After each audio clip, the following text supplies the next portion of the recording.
I think the next item is our leadership award.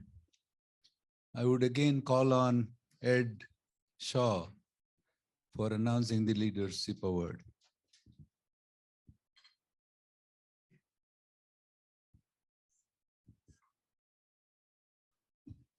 Thank you, Surya.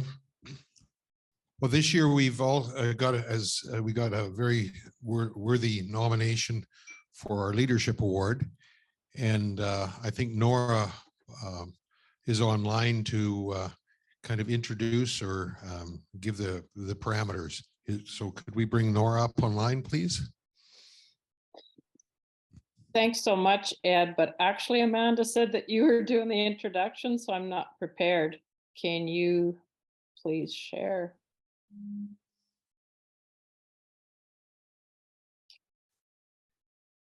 I thought Nora, you would just introduce her to start with and the criteria that you picked, and I'll introduce her. Okay, this is off the cuff, Heather. I was very fortunate early in my career to work as a district agriculturist in the Fairview area and got to know John and Heather. That's when they did get their start in opening up their forage seed cleaning plant. And that was, just the start of many different ventures that Heather and John undertook. They have played a very, very important part in the forage seed industry. So with that, I felt they were very worthy recipients of this award. They have been very much forerunners in the forage industry. So they have really led the way in many avenues. And with that, we did a short summary of what they have done in this industry. And I'll turn that back to you then, Ed. Yeah, thank you very much, Nora. And I agree that I think Heather and John are very worthwhile candidates. And I just found out recently talking to Heather that she's sits on the board of governors at the college in Grand Prairie. So she's they're very active in the community. They're very active. I got to know Heather a few years ago when we were starting to talk about Roundup Ready alfalfa and the challenges that they had in the seed industry and the challenges that was going to face us in the export industry. And as a result, through their guidance, I think we've got a very safe road that we're able to export, and both our seed and our forage products. So I think they've been very active, involved in the community, active, involved in the seed and the forage industry. So congratulations, Heather. Heather and John who? Kerschbaumer. I think Kerschbaumer. Heather, you just need to unmute yourself. So, Heather, do you want to say a few words? Well, first, I very surprised, I guess, that we were even thought of for this award. It's really humbling. My husband is outside. I wanted him to come in here. He's here. He's just not in here. But I would just really like to say I was surprised, kind of taken right out of left field. And yeah, Nora had sent a request that I say a couple things, and then next year we could come and give a little bit more information. So I'll keep it really short and sweet and say very big thank you. Big surprise, very much appreciated, very humble. Thanks so much. It's amazing. Yeah, it's been a long road. It's been 41 years for me. Started off by going to our local DA at the time, who was Dale Seward, and went in when we started a seed cleaning plant, asked him, how do I sell seed? And he photocopied me about 50 pages out of a book he had that was just like a phone book. And it had all of these company names. So I started phoning people and asking if they would buy forage seed. And I had all kinds of responses, very big surprises from people who were corn, soybeans, Bermuda grass, everything you could imagine. But they would eventually give me little bits of hints and say, well, if you phone this person, if you phone that person. And so that's how we started. But it was been a long time. it's an old boys club that it takes a long time to break into, and we're still here. So very, very big thank you to everybody.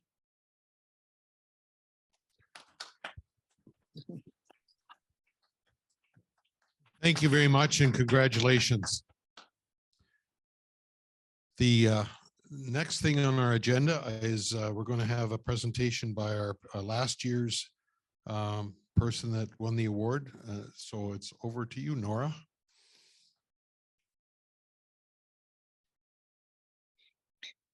Okay, everybody can see my screen? Yes, I'll take that as a I yes. can see it. Yep. Okay. I'm really sorry that I'm unable to join you in person today, but I am grateful for the technology that allows me to join you virtually.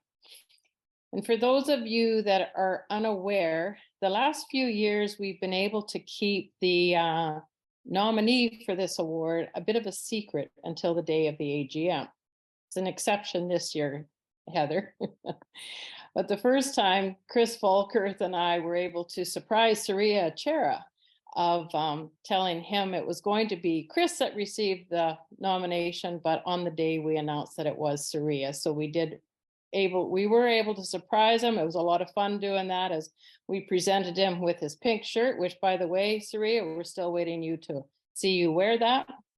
We're also able to surprise Grant Lestuca with his nomination, and actually Chris also we were able to surprise. So it's been a lot of fun. I always made sure I was on the nominating committee because it was so much fun to surprise these very deserving recipients. But that came back to bite me last year, as these same folks shocked and surprised me by announcing that I was being awarded the Leadership Award. And believe me, nobody was more shocked and surprised than myself. So I'm very, very honored to receive this award, and I thank Assn. As I look at this long list of unique and prestigious recipients prior to me, and of course this year's recipients, Heather and John Kerschbaumer, I am very humbled. I have learned a lot during my time as a director on the AFIN board, and I've met so many amazing and knowledgeable people who have also become lifelong friends. AFIN was formed, pardon me, I'm just trying to advance my slides here. Amanda, help, why can't I advance? There we go.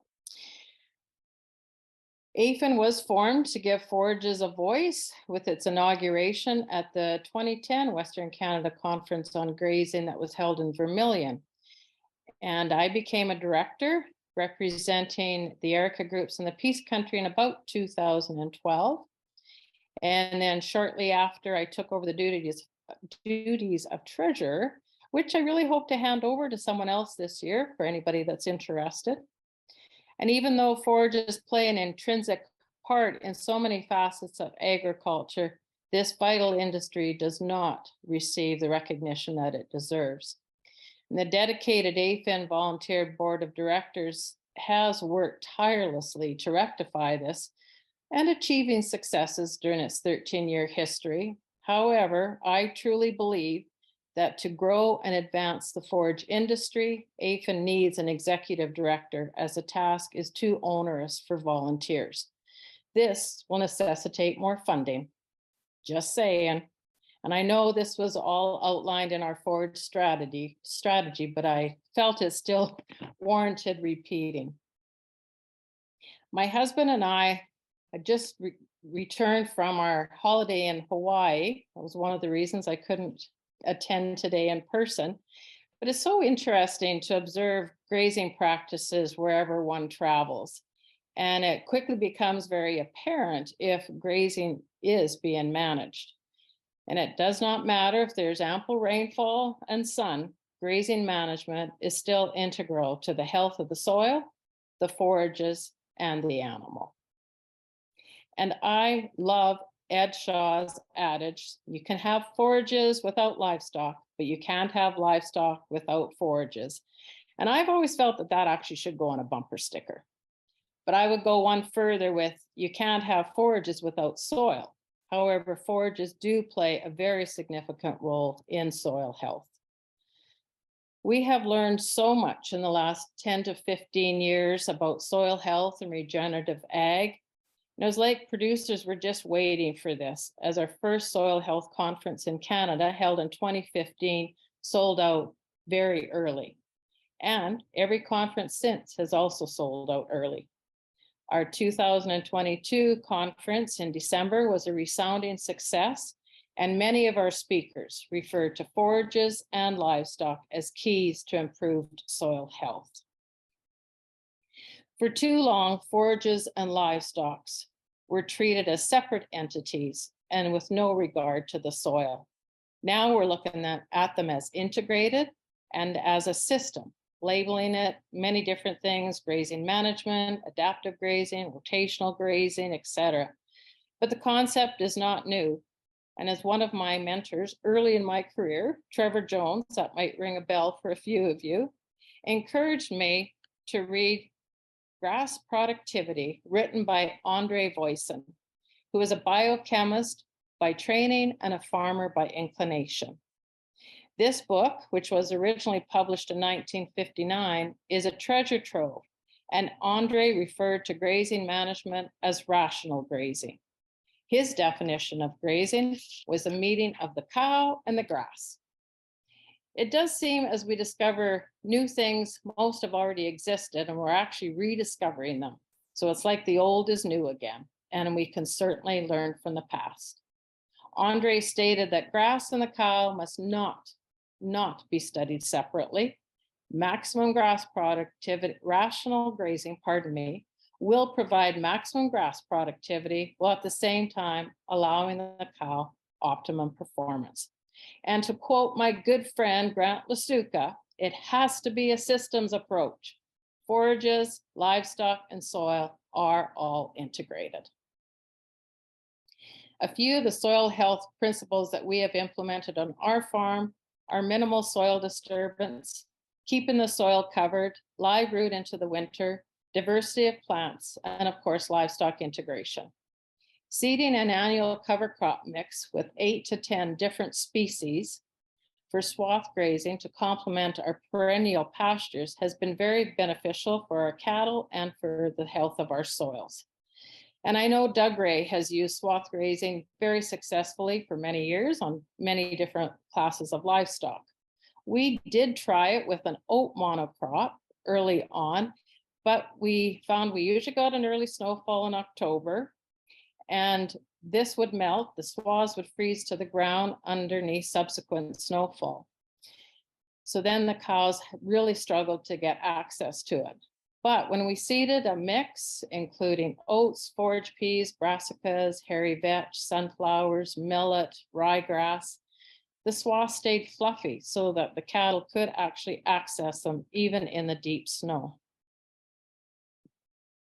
You'll see this girl this year, we had a couple feet of snow and she was able to get right through that and find the swaths quite easily. We were fortunate, we didn't have any Chinooks during this period, so we didn't have a hard crust. And the cows we found soon learned how to access those swaths.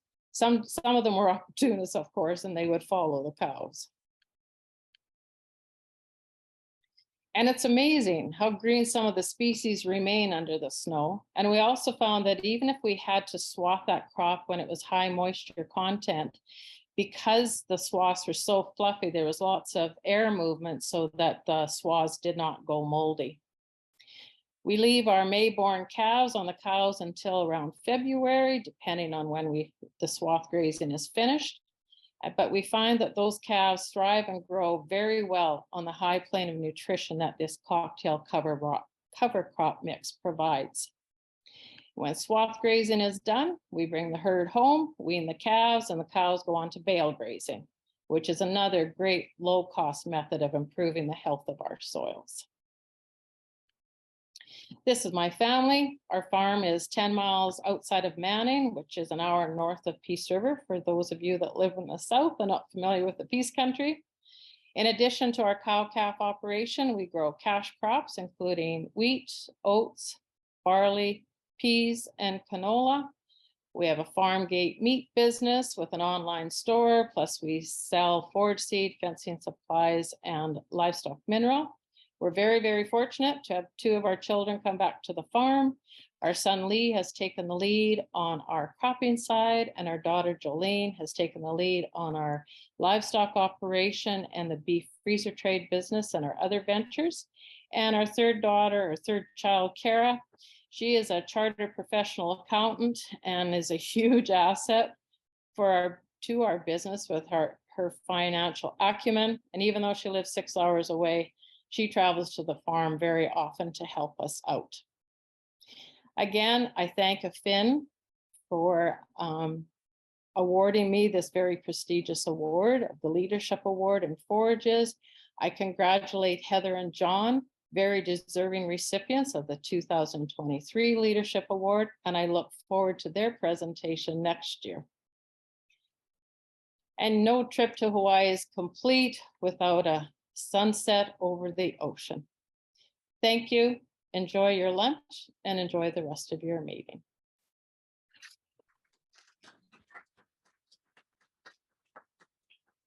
Thanks, Nora. Is there any questions for Nora from the audience?